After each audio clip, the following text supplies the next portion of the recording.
Hey guys, कैसे हो आप सब? आई होप बहुत ही बढ़िया होंगे।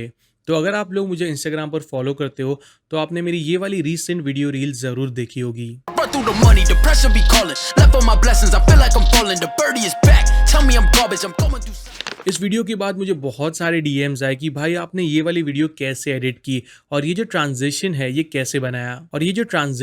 कैसे बनाया। अब मैंने ये वीडियो कीबोर्ड की बनाई है, बट आप ये इफेक्ट किसी भी सब्जेक्ट को लेके बना सकते हो। एंड सच बोलूं तो इसे बनाना बहुत ज्यादा इजी है। तो वीडियो एडिट करने से पहले चलिए पहले ये देखते हैं कि आपको ये वीडियो शूट कैसे करनी है। ऑलराइट, तो सबसे पहले तो आपका जो भी प्रोडक्ट है उसके आपको मिनिमम 6 शॉट्स लेने हैं, 3 क्लोजअप शॉट्स और 3 वाइड एंगल। और जब भी आप शूट करो तो आपको ध्यान रखना है कि कैमरा को जितना हो सके स्टेबल रखना। काफी लोगों को ये लग रहा था कि मैंने ये जो शॉट्स लिए हैं ये कैमरा स्लाइडर पे लिए हैं, बट एक्चुअल में मैंने हैंड हेल्ड शूट किया था। तो यहाँ पर मैं एक टिप देना चाहूंगा कि जब भी आप हैंड हेल्ड शूट करो और आपको स्टेबल शॉट चाहिए ना, तो पैन करते वक्त आपको इस तरीके से आपके हाथों से पैन नहीं करना। This is the wrong method, क्योंकि जब भी आप ऐसे पैन करोगे ना आपके हैंड कभी भी स्टिल नहीं रहेंगे, थोड़ी बहुत वॉबल होगी और वो वीडियो में बहुत ज़्यादा दिखेगी। तो यहाँ पर आपको क्या करना है, आपको अपने हाथ स्टिफ रखने हैं और आपको हिप मूवमेंट करनी है। तो आपको बस इस तरीके से हाथ को स्टिल रख के बस आपकी हिप को मूव करना है और इसी तरीके से पैनिंग शॉट्स लेने हैं। तो एक बार मैं फिर दिखाता हूँ। आपको ये स्टिफ रखना है हाथ और फिर इस तरीके से पैनिंग लेनी है। इससे आपका वॉबल जो है वो काफ़ी हद तक कम हो जाता है। तो इस टेक्निक को ट्राई करना और मुझे कमेंट में बताना कि क्या इस टेक्निक को यूज़ करके आपको इंप्रूवमेंट दिखी आपके वीडियो को स्टेबलाइज करने में या नहीं। तो अब हमने शूट कर लिया है, अब हम चलते हैं आफ्टर इफेक्ट्स में और इसे एडिट करते हैं। ऑलराइट गाइस, तो यहाँ पर है हम लोग आफ्टर इफेक्ट्स के अंदर और यहाँ पर है मेरे दोनों ही फुटेजेस जो मैंने अभी शूट किए हैं। अब जैसे ही मैं इस फुटेज को सिलेक्ट करूँ तो यहाँ पर आप देख सकते हो कि जो मैंने शूट किया है वो रिजोल्यूशन है 4K, बट जो FPS है वो है 25 FPS। अब ये इसलिए है क्योंकि मेरा जो कैमरा है वो 4K में 25 FPS तक ही शूट कर पाता है। बट अगर आपके पास ऑप्शन है कि आप 25 FPS से ज़्यादा में शूट कर पाओ, जैसे 30 FPS या 60 FPS या 120 FPS, तो उसमें करना, क्योंकि जितने ज़्यादा FPS में आप शूट करोगे जो फाइनल रिजल्ट है, जो फाइनल इफेक्ट है, वो उतना ही ज़्यादा स्मूथ दिखेगा। बट इन केस अगर आप उतने में शूट नहीं कर पाते, मेरे जैसे ही अगर आपका जो कैमरा का लिमिट है वो है 25 FPS, तो एक वे है जिससे आप इस फुटेज को 60 FPS में कन्वर्ट कर पाओगे। तो वो कैसे, वो मैं अभी आपको दिखाता हूँ। तो आपको बस फुटेज सेलेक्ट करना है, राइट क्लिक करना है, जाना है इंटरप्रेट फुटेज मेन, और यहाँ पर हमें एक ऑप्शन मिल जाता है कन्फर्म टू फ्रेम रेट। अब ये कन्वर्ट टू फ्रेम रेट होना चाहिए था, I am not sure confirm क्या है, बट मैं इसे 25 से चेंज करके सेट कर दूंगा 60 FPS में। ओके, तो अब हमारा जो फुटेज है 60 FPS का हो जाएगा। यहाँ पर आप देख सकते हो 60 FPS। अब ऑब्वियसली अगर आपका फुटेज बहुत छोटा है तो फ्रेम को ब्लेंड करके उसे और भी छोटा कर देगा, तो वो आपको एक चीज़ ध्यान में रखनी है। इसी तरीके से मैं फुटेज 2 सेलेक्ट करूँगा, राइट क्लिक करूँगा, इंटरप्रेट फुटेज मेन, और इसे भी हम चेंज कर देंगे 60 FPS में एंड प्रेस करेंगे ओके। फिर मैं एक न्यू कॉम्पोजिशन क्रिएट करूंगा। अगर आप चाहो तो 1080p कॉम्प भी क्रिएट कर सकते हो, 4K कॉम्प भी क्रिएट कर सकते हो, बट मैं अपने सारे ही रील्स वगैरह जो है वो 2K में अपलोड करता हूँ। उसका रीज़न ये है कि 4K में करूँगा तो इंस्टाग्राम से काफ़ी ज़्यादा कंप्रेस कर देगा, और अगर 1080p में करूँगा तो वो उतने ज़्यादा शार्प नहीं दिखते। तो मैं स्वीट स्पॉट मुझे 2K लगता है, तो मैं अपने सारे जो रील्स है वो 2K में ही अपलोड करता हूँ। और आप इंस्टाग्राम पर जाकर देख सकते हो कि मेरी जो रील्स की क्वालिटी होती है वो बहुत ज़्यादा अच्छी होती है। So that was secret I think.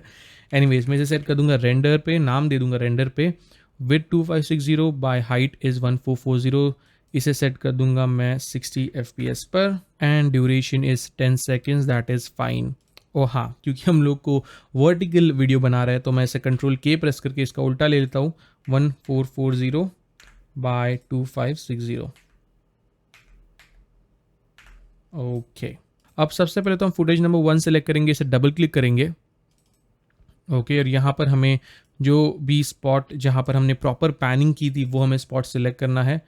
तो यहाँ पर है ये वाला सेक्शन, या तो ये वाला भी ले सकते हैं जो मैंने ऑलरेडी सिलेक्ट किया था पहले, तो यही लेते हैं। ठीक है, मैं लेफ़्ट ब्रैकेट पर क्लिक करूँगा और फिर आगे जाऊँगा जितना मुझे फुटेज चाहिए अराउंड हियर, और फिर राइट ब्रैकेट पर क्लिक करेंगे तो सिलेक्शन बना लेगा। तो अब मैं जब ड्रैग एंड ड्रॉप करूँगा तो जो हमने सिलेक्शन लिया था वो उतने ही सिलेक्शन को ड्रैग एंड ड्रॉप करेगा। There we go. और जैसा कि आप देख सकते हो मैंने जो पैन शॉट लिया था वो अराउंड 1.5 सेकेंड का था, बट क्योंकि हमने इसे 60 FPS में कन्वर्ट किया है तो ये काफ़ी ज़्यादा कम हो गया, अराउंड 35-40 फ्रेम्स के अराउंड हुआ है, which is fine for this effect. वैसे भी फास्ट इफेक्ट है तो इतना ज़्यादा फ़र्क नहीं पड़ेगा। थोड़ा सा मैं स्केल डाउन कर लेता हूँ इसे, और फिर इसे हम स्टेबलाइज करेंगे। तो स्टेबलाइज करने के लिए आपको सिंपली जाना है इफेक्ट्स एंड प्रीसेट्स में, और यहाँ पर सर्च करना है warp stabiliser, drag and drop कर देंगे इस फुटेज पर, और ये कुछ सेकंड्स लेगा इसे स्टेबलाइज करने के लिए, डिपेंडिंग ऑन योर सिस्टम, आपका सिस्टम कितना पावरफुल है उस पर। ओके, तो ये स्टेबलाइज हो चुका है, प्रीव्यू करके देखते हैं। ओके, काफ़ी स्टेबल है, ठीक है। अब मैं इसे सिलेक्ट करूंगा, इस लेयर को कंट्रोल शिफ्ट सी प्रेस करूंगा प्रीकॉम करने के लिए, मूव ऑल एट्रीब्यूट्स, इसे मैं नाम दे देता हूँ 001, that is our first footage. और यहाँ पर मैं चेक कर दूंगा adjust composition duration to time span of our selected layer. इससे जो न्यू कॉम्पोजिशन बनेगा उसका टाइम स्पैन जो होगा वो इसी लेयर के अकॉर्डिंग होगा। There we go. फिर हम इस लेयर पर राइट क्लिक करेंगे, जाएंगे time and enable time remapping. अब ये बहुत इंपॉर्टेंट है, यहाँ पर हमें 2 की फ्रेम्स मिलते हैं, फर्स्ट एंड सेकंड, जहाँ पर फुटेज खत्म होता है। तो हमें लास्ट की फ्रेम पे आना है, पेज अप प्रेस करना है बस एक फ्रेम आगे आने के लिए, और यहाँ पर मैं एक न्यू की फ्रेम क्रिएट करूँगा और जो लास्ट की फ्रेम है वो डिलीट कर दूंगा, ठीक है। एंड फिर मैं जाऊँगा अराउंड 50 फ्रेम्स पर, और इस की फ्रेम को मैं कॉपी पेस्ट कर दूंगा, कंट्रोल सी कंट्रोल वी। तो इससे हमें ये रिवर्स वाला जो वीडियो है वो मिल जाएगा। इसे मैं 30 FPS पे सेट कर देता हूँ, ठीक है। और फिर यहाँ पर जाकर हम ऑल्ट और राइट स्क्वायर ब्रैकेट प्रेस करेंगे इसे क्रॉप करने के लिए, कुछ ऐसे, ठीक है। तो ये हो गया हमारा फुटेज। अब मैं इन की फ्रेम्स को सिलेक्ट करूँगा, F9 प्रेस करूँगा ईजी ईज करने के लिए, ठीक है। हम जाएंगे ग्राफ एडिटर में और राइट क्लिक करके मेक श्योर करना है कि हम स्पीड ग्राफ में काम कर रहे हो। अगर आपका वैल्यू ग्राफ सिलेक्टेड हो तो आपको बस स्पीड ग्राफ सिलेक्ट कर लेना है, तो हमें कुछ इस तरीके के कर्व्स देखने मिल जाते हैं। अब मैं क्या करूंगा, इस पॉइंट को सिलेक्ट करके यहाँ से इसे लेफ्ट में मूव कर दूंगा और इस पॉइंट को भी लेफ्ट में, ताकि हमारा जो वीडियो है वो फास्ट स्टार्ट हो और फिर धीरे धीरे स्लो हो यहाँ पर। और यहाँ पर वही चीज़ उल्टी करनी है हमें, कुछ ऐसे। तो अभी अगर मैं इसे प्रिव्यू करूँ तो हमारे पास है कुछ ऐसा लुक। अब यहाँ पर मैं ऐड करूँगा थोड़ा सा मोशन ब्लर, जिससे ये फुटेज और भी ज़्यादा बेटर दिखे। तो उसे ऐड करने के लिए हम इफेक्ट जो यूज़ करेंगे वो है CC फोर्स मोशन ब्लर।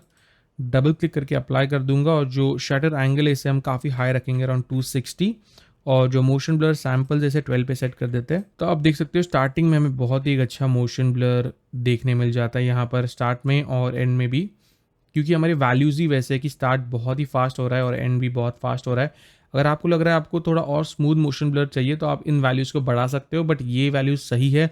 इससे ज़्यादा करोगे तो काफ़ी हैवी हो जाएगा ये इफेक्ट। सो ये हो गया हमारा फर्स्ट फुटेज। इसे मैं थोड़ा सा प्रीव्यू करता हूँ हाफ में रख के, एंड इसी तरीके से मैं फुटेज 2 को भी जो है वो मॉडिफाई करूँगा या एडिट करूँगा। तो मैं यहाँ पर जाता हूँ, सिलेक्ट करता हूँ जहाँ पर हमारा पैन हो रहा है प्रॉपर, यहाँ पर और यहाँ पर, ठीक है, ठीक है। एंड फिर इसे मैं ड्रैग एंड ड्रॉप कर लूँगा कुछ इस तरीके से, फ्रेमिंग कर लूँगा। 4K में शूट करके 2K में कॉम्प एडिट करने का फ़ायदा ये है कि आपको बहुत ज़्यादा स्पेस मिल जाती है आपके शॉट को रीफ्रेम करने के लिए, and which is what I want. Okay, and फिर हम ऐड करेंगे वार्प स्टेबलाइजर।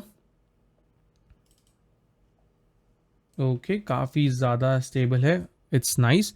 अब मैं क्या करूँगा, इससे कंट्रोल शिफ्ट C प्रेस करूँगा प्रीकॉम करने के लिए, इसे नाम दे देंगे 002। ओके, एंड फिर राइट क्लिक करेंगे time and enable time remapping. फिर मैं इसे यहाँ पर मूव कर लूँगा, ऑल राइट, यहाँ पर कुछ ऐसे, एंड फिर इस की फ्रेम को यहाँ मूव करेंगे और इस की फ्रेम को कॉपी पेस्ट करेंगे, control C control V, there we go. And फिर मैं यहाँ पर एक की फ्रेम क्रिएट करके जो पहली वाली की फ्रेम है इसे डिलीट कर दूंगा। अगर वो की फ्रेम हम रखेंगे ना तो एक ब्लैंक फ्रेम मिलती है, पता नहीं क्यों। सो दैट इज़ वाई जो मैंने एक की फ्रेम डिलीट करता हूँ बाद में एक न्यू क्रिएट करके, वो रीज़न उसी के लिए है, ताकि वो ब्लैक फ्रेम हमें ना मिले। ओके, और फिर मैं की फ्रेम्स को सिलेक्ट करूँगा, F9 प्रेस करूँगा, जाऊँगा ग्राफ में और सेम चीज़ हमें करनी है। एंड फिर मैं यहाँ से CC फोर्स मोशन पर भी अप्लाई कर दूँगा, और फिर हम देखते कि हमें कैसा मिलता है हमारा रिजल्ट। ओके, तो काफ़ी अच्छा है, बट यहाँ पर आप एक दिक्कत देख सकते हो कि हमारा जो कैमरा है वो एंड में यहाँ पर मूव हो रहा है राइट टू लेफ्ट, और ये जो सेकेंड फुटेज है वो स्टार्ट हो रहा है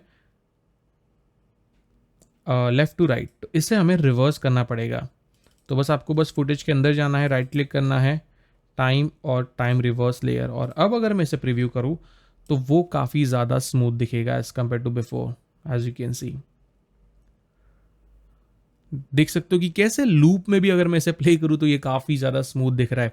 और इसी टेक्निक को आपको यूज़ करना है मल्टीपल डिफरेंट फुटेजेस और एंगल्स पर, जैसा कि आप देख सकते हो इस वीडियो में मैंने यूज़ किया था। So that is all for today guys. मुझे कमेंट करके ज़रूर बताना कि कैसे लगी आपको आज की ये वीडियो, एंड ऐसी ही कुछ इंटरेस्टिंग चीज़ें देखने एंड सीखने के लिए मुझे इंस्टाग्राम पर ज़रूर फॉलो कीजिए, लिंक्स आपको डिस्क्रिप्शन में मिल जाएंगी। इसी के साथ मैं आप लोगों से मिलूंगा अगली वीडियो में, तब तक के लिए take care and always stay raw, stay creative, peace out.